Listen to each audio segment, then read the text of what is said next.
President Obama authorizing airstrikes to protect Americans there and humanitarian airdrops, food and water, to help tens of thousands of Iraqis under siege by the brutal Islamic militant group moving to take over Iraq and threaten America. ABC's Martha Raddatz broke the news of this mission, and she joins us now from Washington. Good morning, Martha. Good morning, George. It has been nearly 3 years since U.S. forces left Iraq, 3 years since the president announced the war was over. But this morning, U.S. warplanes are armed and ready to strike targets in Iraq on the president's order. It is a stunning turn of events. The U.S. poised to enter a war that the president wanted to forget. But with ISIS, the Islamic militants seeking to topple the Iraqi government, now poised to attack the key northern city of Erbil, where the U.S. has a consulate and some 40 military advisors, the president said late last night he has authorized targeted airstrikes. We intend to stay vigilant and take action if these terrorist forces threaten our personnel or facilities anywhere in Iraq.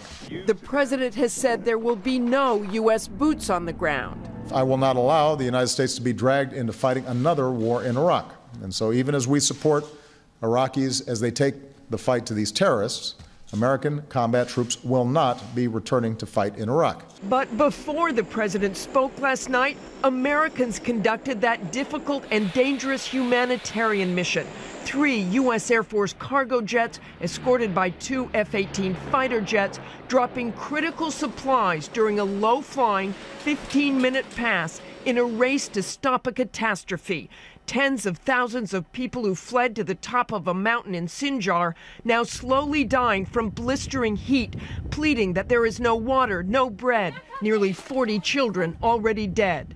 They are trapped 3,000 feet up with no escape because down below, ISIS terrorists are warning of a slaughter if they return. The U.S. aircraft dropped 5,300 gallons of water and 8,000 meals ready to eat.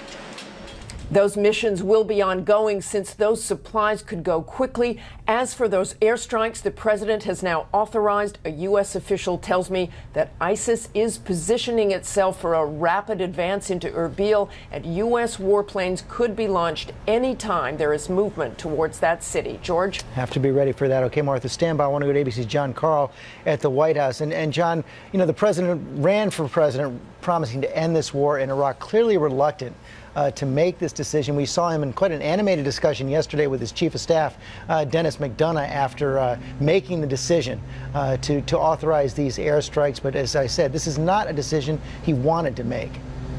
You could really sense the tension here at the White House yesterday, George, as he was making this decision.